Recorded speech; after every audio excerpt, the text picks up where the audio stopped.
Hello everyone, welcome to Competitive Academia. This is current capsule. So let's begin our discussion. The first article is Union Cabinet has given its approval to relax the mandatory requirement of Aadhaar seeding of data beneficiaries of Assam and Meghalaya and UTs of Jammu and Kashmir and Ladakh for release of benefits under PM Kisan. Now let's straight away look at PM Kisan. It is an initiative which is also known as PM Kisan Samman Nidhi, an initiative by the government under which all the eligible farmers will get up to rupees 6,000 per year as minimum income support. The amount will be provided in 3 installments of rupees 2,000 each. The scheme was started on 24th Feb 2019 from Gorakhpur, which is situated in Uttar Pradesh. It comes under the ambit of Ministry of Agriculture and Farmers Welfare. It is a central sector scheme. Now, central sector means the funding is 100% done by the central government. The scheme was first conceived and implemented by Telangana as Raithu Bandhu scheme. PM Kisan is basically to augment the income of small and marginal farmers and supplement the financial needs of the beneficiaries in procuring various inputs. It also protects the small and marginal farmers from the clutches of money lenders. This portion we have covered from the static M. Lakshmikant's polity. So let's discuss. Union Cabinet is a smaller executive body and is the supreme decision-making body. You can say that it is a subset of the Council of Ministers. It is not mentioned in the original constitution, but it was inserted by 44th Constitutional Amendment Act of 1978 by inserting Article 352. It is the chief policy-making body, the chief coordinating body, and its advices are binding upon the President. That's all from this article.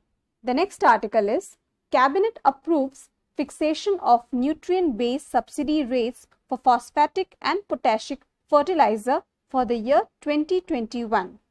Now, nutrient-based subsidy scheme was started in 2010.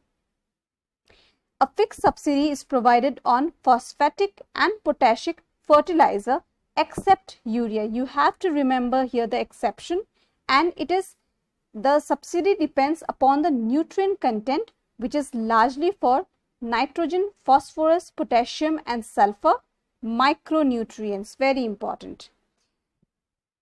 It comes under Ministry of Chemicals, Fertilizer and more specifically under Department of Fertilizer.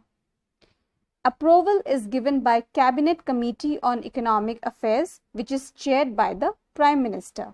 Now, Cabinet Committee on Economic Affairs has a mandate to review economic trends on a continuous basis as well as problems and prospects with a view to evolve a consistent integrated economic policy framework for the country. Cabinet committees are the extra constitutional bodies. They are mentioned only in rules of procedure. It includes only cabinet ministers. We also have Cabinet Committee on Political Affairs, Cabinet Committee on Appointment and Cabinet Committee on Price. These are chaired by the Prime Minister. On the other hand, we have one committee, namely the Parliamentary Affairs Committee, which is also a Cabinet Committee, but that one is chaired by the Home Minister. Now let's discuss something more about nutrient-based subsidy. In India, only urea is the controlled fertilizer and sold at statutory notified uniform sale price. The MRP is decided considering the domestic international price of phosphorus and potassium fertilizer inventory level in the country and the exchange rate. Fertilizer subsidy is the second biggest subsidy after food. That's all from this article. The next article is Cabinet approves rupees 15,000 crore for India COVID-19 emergency response and health system preparedness package.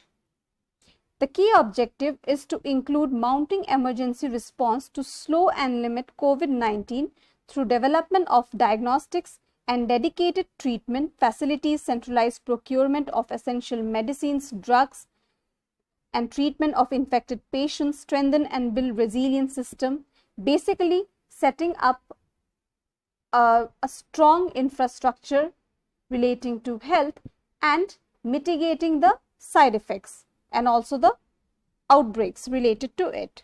It includes setting up of laboratories, research, and proactively engage communities and conduct risk communication activities.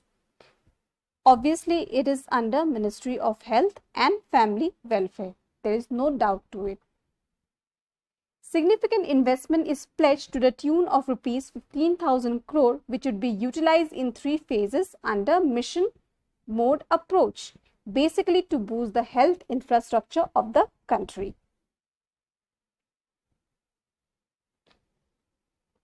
The next article is the deposits in Jan-Dhan account has seen a surge, that means an increase, in the first week of April, mainly due to central governments transferring money in such accounts.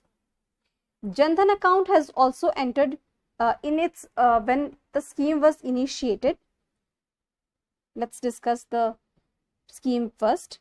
Jan-Dhan Yojana is a financial inclusion program of Government of India which is open to all the citizens, and it has made an affordable access to financial services such as banks, remittance, credit card, insurance and pension. Credit, not credit card, I'm sorry here.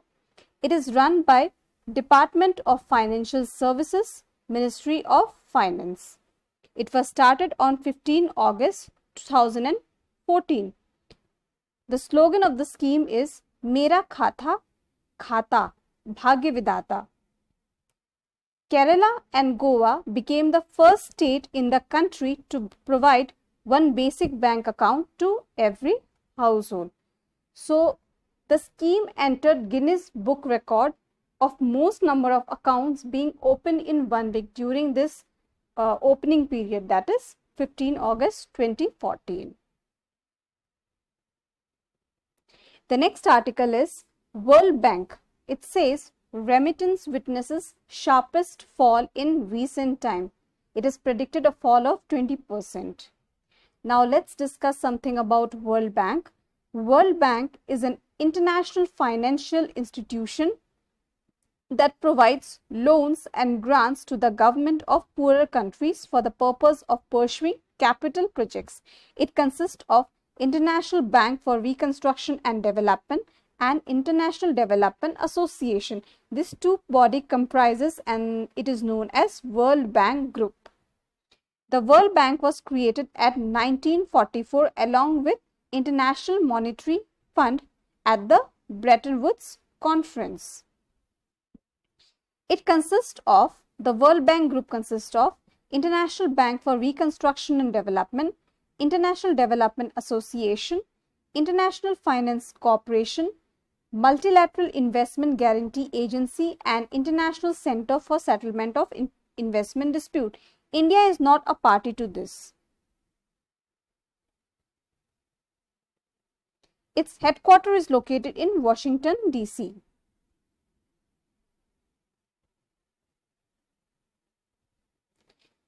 Now remittance. Remittance is a transfer of money and it is basically from a foreign worker or an individual to their home country. India is the top remittance receiving country in the world, followed by China. Very important to remember. So remittance comes from UAE and secondly from US. It goes to firstly Bangladesh and secondly Nepal. And state-wise, Kerala is the highest remittance receiving country, followed by Andhra Pradesh.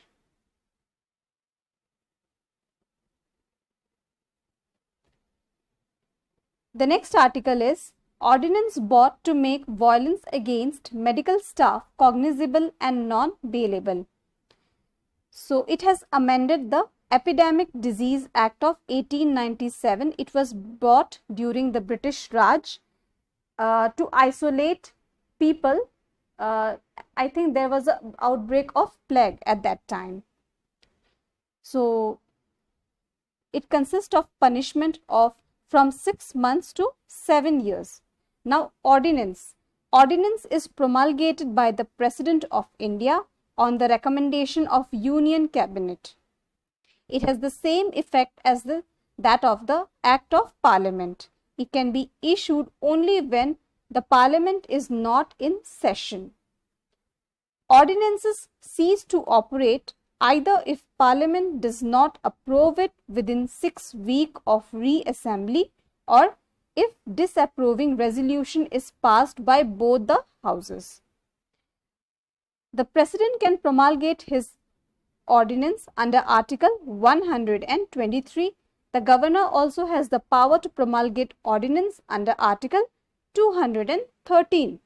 It remains in effect 6 months. That means the ordinance remains till 6 months plus 6 weeks in total if we count.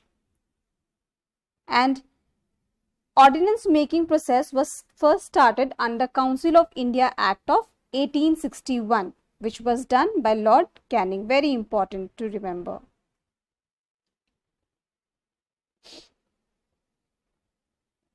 Now let's discuss some few points. Like here it is mentioned that this would be a cognizable offense. Now cognizable offense, you have to know those offenses where the police authorities can arrest without warrant and start investigation without the permission of the court or even without the permission of the magistrate is called as cognizable offense.